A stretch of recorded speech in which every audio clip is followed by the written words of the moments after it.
Imagine it's 3 a.m. in New York City, 1942.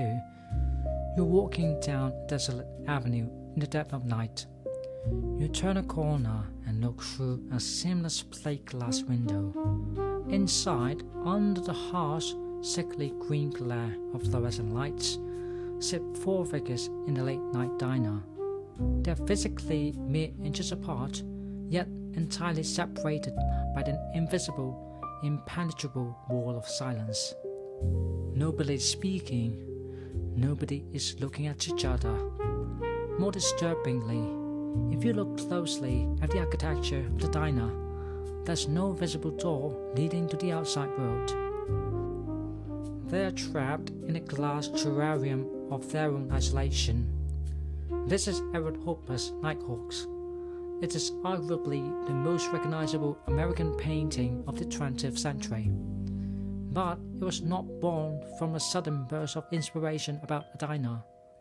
It was the culmination of a man who spent his entire life mastering the precise, suffocating architecture of urban alienation.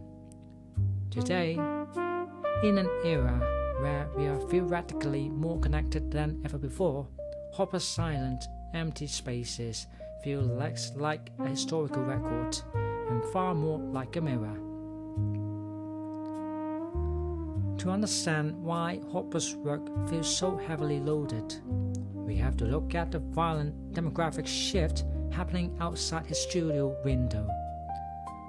Between the turn of the 20th century and the 1930s, the United States underwent a brutal, rapid transformation from a rural, agrarian society to a hyper-industrialized urban behemoth. Millions of people left their small, tight-knit farming communities and poured into the concrete canyons of cities like New York and Chicago. New York City's population more than doubled in just a few decades. This created an entirely new psychological phenomenon, the paradox of the modern metropolis. For the first time in human history, you could live your entire life surrounded by millions of people. Sleep just 6 inches of plaster away from another breathing human being. Ride tightly packed subway car shoulder to shoulder with strangers, and yet remain completely, terrifyingly anonymous.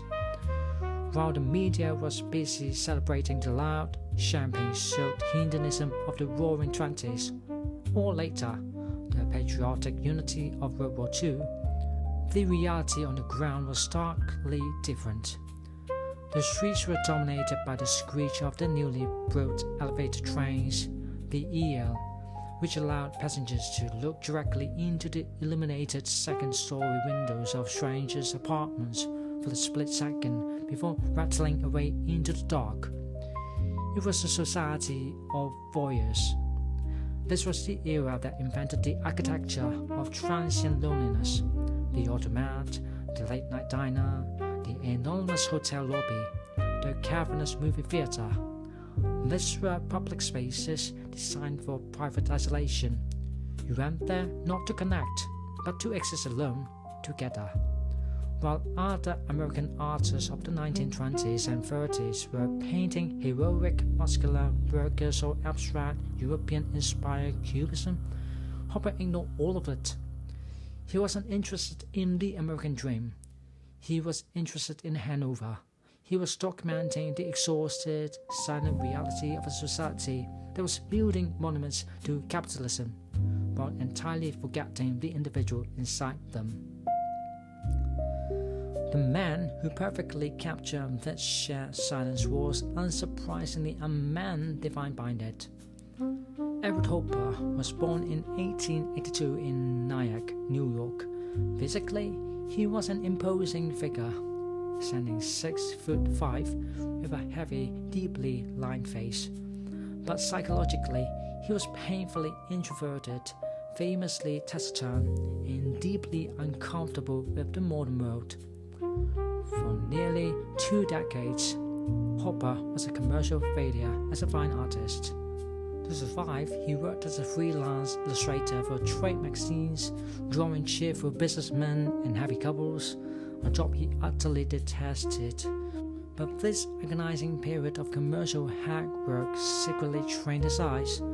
It taught him how to compose a scene cinematically, how to crop an image to create tension, and most importantly, how to use light as a structural, dramatic element.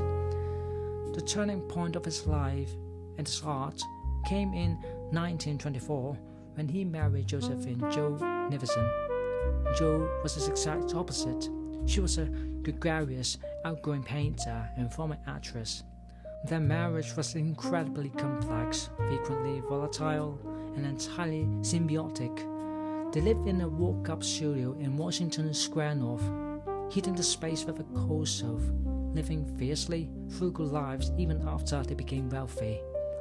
Jo became the indispensable engine of Hopper's career. She kept meticulous, detailed ledgers of every painting he ever sold. More importantly, she was his exclusive female model. Every lonely woman you see in the Hopper painting, from the usherette leaning against the wall in the cinema to a woman staring blankly into the coffee cup, is Jo Hopper. Look at his 1927 masterpiece, Automat. A young woman sits alone at a round marble table, staring down into the cup of coffee. She wears a winter coat and a closed shirt. But the true genius of the painting lies behind her. The plate glass window takes up the entire background, yet it shows absolutely nothing of the streets outside. It is a pitch black void. The only thing visible in the glass is the reflection of the automat's interior lights, receding into the darkness like a string of artificial pearls. The painting isn't just about a woman drinking coffee. It's about the crushing weight of the urban night pressing against the glass. Hopper was a master of using geometry to enforce isolation. His figures are often trapped by heavy diagonal shadows, or separated from the viewer by thick architectural barriers, counters, window frames, elevator tracks. He rarely painted doors. In Morning Sun, a woman, Jo, now in her late 60s but painted to look younger, sits on the bare bed, hugging her knees, staring out of the stairwell unadorned window into the blinding city light. There's no clutter, no personal items, no narrative comfort. The light in Hopper's paintings is never warm or forgiving. It is either the clinical, blinding bleach of morning sun or the sickly, artificial glare of a fluorescent bulb. It acts almost like an interrogator spotlight, pinning his subjects to the canvas, exposing their vulnerability. Throughout his life, Hopper vehemently denied that there was any deep psychological narrative embedded in his work. When critics pressed him on the profound loneliness of Nighthawks, he famously grumbled, "I didn't see it as particularly lonely. I was just painting the sunlight on the side of a house." But art reveals what the artist attempts to hide.